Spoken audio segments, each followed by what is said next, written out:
Hello and welcome to Brimwood Farm. Well, we are 4 weeks out from lambing, which means today is vaccination day. It's also the coldest day of the season so far. It's currently -4. But that's life, and I'm sure rustling around some sheep will warm up these fingers. So Jock helped me bring in the majority of the sheep last night. The lambs are still in the field, so I have to go and do those. And we just need to vaccinate them and give their booster shots. I'm also going to check their worm count. In the last video you saw that I collected the poo and I sent it off, and these are the results that came back. Really low for all the worms, which is fantastic. However, if we scroll up a bit, we can see that actually one group did have a higher burden of worms last time, and they haven't been wormed since, so don't completely rely on the results. Because of course, I'm only taking a sample, so there could be some poo droplets that do have worm eggs in them. So I will be checking the Fermatcha score on the ewes today, and if they're low, giving them a dose of worm up. But for the majority, it looks like we are in the clear.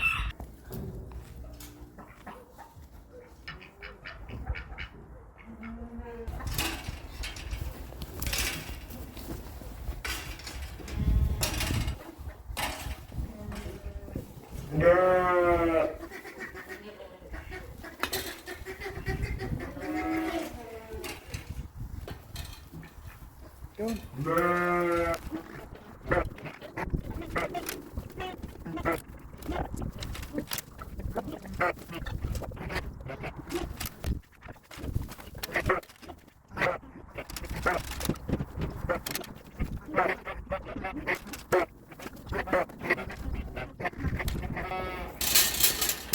Oh God.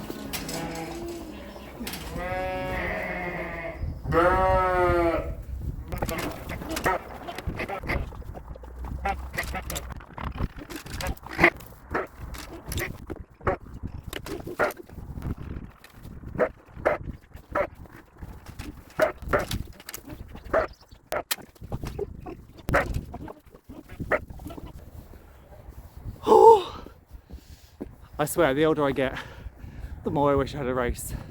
But they're so expensive, and it just doesn't make any sense for me to have a race for the number of sheep I have. But wrangling sheep is not good for me, and it's also stressful for them. So we'll see. Come on. Come on.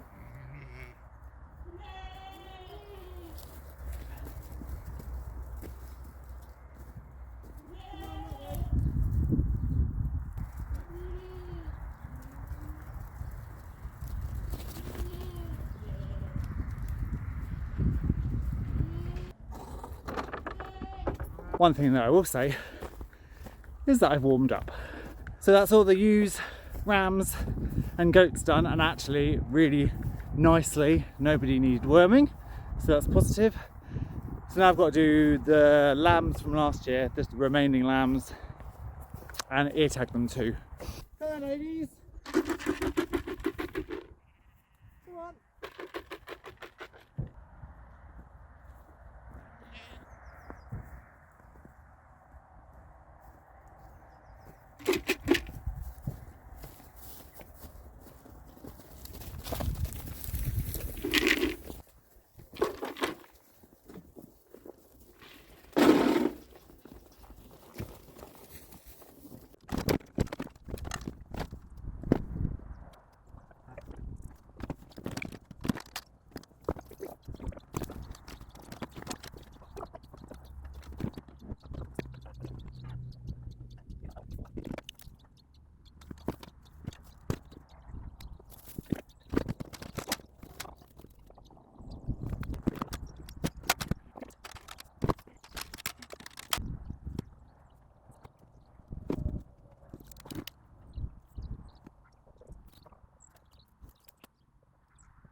Lola.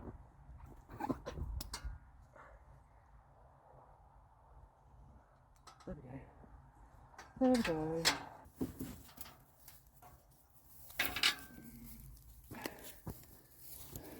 Well, the blue sky has disappeared, but it feels really good to have got all of those sheep vaccinated for this coming year. Now, I still do need to drench those lambs with a selenium and cobalt drench. You might remember last year I had quite an issue with lack of minerals, despite having a feed bucket, a mineral lick and all of that. So I bolused all the ewes and the rams, and they don't actually need doing until just after lambing, because the bolus lasts 6 months, which is fantastic. The bolus is too large for those lambs though, so I need to give them a drench. However, as is sod's law, the drench was on a shelf where the pigs were.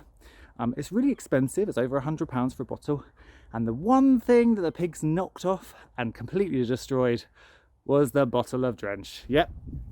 So I need to go and buy a new one, but they're in good health at the moment, so I don't need to worry too much about drenching them. I'll buy the new drench, and when I next get them in, I will sort them all out. I thought we'd also just nip up to the market garden so I could show you what I've been working on.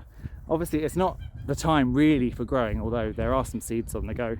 But I've been trying to get the infrastructure ready for next year, and I've shown you before that I've been working on the garden beds. So this is where I'm up to. You can see that I've begun to lay out these beds. We've got beds, I've started to put some pathways in. It just helps define the beds, I find, a little bit more. Previously I wasn't putting any paths in at all, which is completely fine because you can still measure out the beds and have your little footways, but I was battling weeds, and I figured, well, the layout is nicer with a path, and also that path mulch is going to help suppress the weeds in the paths, so I have to do less weeding in paths and I can concentrate more weeding on the beds. So you can see, for example, I haven't completely no-dug this bed, and that's because actually, look, there aren't actually that many weeds. So I will top it up with some compost, but I'll go through and individually weed out this bed.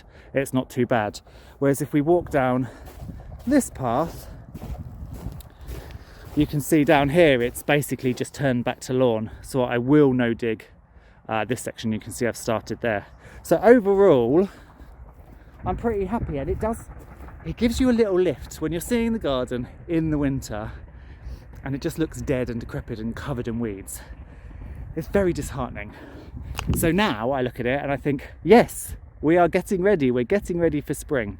I've still obviously got to do these 2 beds, and then this year I need to replenish the soil and the fertility of these beds. Now previously, I've only come along and refilled the holes with fresh compost, and that's worked perfectly well till now, because most of the plants I've put in, they'll have grown down and taken all their nutrients from that little area, and so the space in between, for example, isn't so bad. However, it's year 3, so I really need to fill all of this back up with fresh goodness. The wind has pulled the membrane off for me, so I didn't need to worry about that. Now the fresh goodness I'm going to put down is not compost, but well rotted manure, and it's going to be quite an effort, because here is the market garden. There is the manure heap. Can you see that? Right over there in the distance? That's the manure heap right there. As you know, I don't have any big machinery. I don't have a tractor or forklift with a bucket on it. I don't even have a truck. I just have a Fiesta, which I'm not going to start filling up with compost and manure. So it's going to be lots of treks back and forth with a wheelbarrow. So little and often, I think, is going to be the plan. The thing is, I don't really mind. I'm in my mid-40s. I can't eat as many donuts or biscuits as I used to without putting on a bit of a podge. So I'm happy for that extra cardio. I may come back to this video and remind myself of these things halfway through, because although it doesn't look like a large section, that's probably 30 barrows. I reckon that's 30 barrows of muck that I need to go on there. That's 30 times there and back. I'm going to start that soon because the ground is frozen, so it means I can more easily get the barrow across than when it was muddy, of course. And the only thing actually planted outside so far, because I've been very slack and I haven't put in my garlic or my onions yet, but I have bought a variety that you can put in January, so it's not a problem, are fennel. So I've got some fennel from last year. Now they have been frosted heavily, as you can see, look. So I don't know whether they're going to make it. They may not, they may all rot off, but they were a last ditch attempt last year. I've never grown fennel before, so I put them in too late. So we'll see. They may come good, and if they don't, I just know you can't overwinter fennel bulbs outside. I've also started to cover up this area with plastic just to help suppress some of the weeds. So that's a look back at the garden as it stands at the moment. And then of course in the polytunnel there is life, which is quite exciting. And whenever I feel a bit like, oh, it's cold, it's grey, nothing's growing, I come to the polytunnel. And despite it being -4 and more with wind chill and my caravan completely freezing and all the water pipes freezing up, in the polytunnel it just shows that bit of plastic helps keep the warmth in, because actually everything's looking pretty good. We've got our salad crops here, we've got our peas, sugar snap peas for an early harvest, we've got some we've got a dog, we've got some pak choi, we've got our little spring onions that we put in. Again, they're not growing, but they're quite happily sat there. You can see we've also got a lot of weed, so we will need to start thinking about doing some weeding. However, this end I'm quite happy with the weeds, because all of this weed is parsley. It's self-sown parsley from where I let it go to seed. So this patch is going to be fantastic and full of parsley. The broad beans continue to come on, and as I say, they're not going to put on massive amounts of growth because it's cold, but they are all coming up and they're doing well, and a lot more have germinated than I initially thought. So this is Aquadolce Claudia, which is a really good hardy winter variety, and then I've got another variety, Scorpio, which I'm going to, or Scorpius, something like that, that I'm going to actually plant at the end of January. So that'll be my like succession of runner beans. Sweet peas haven't appeared yet. I've put in some spinach the other day. Spinach like it cold. They won't germinate if it's too warm.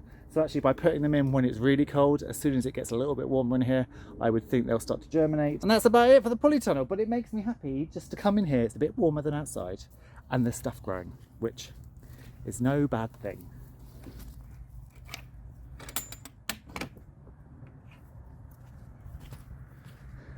So all in all, January's been pretty good so far, and in a month. So what are we today? We're the 17th? Yeah, so in a month, or less than a month, piglets are due, and lambs should start popping out. So 4 weeks is going to go incredibly quickly, especially when I am barreling barrows of muck halfway across the farm. So yeah, farm life 2024 is looking pretty good.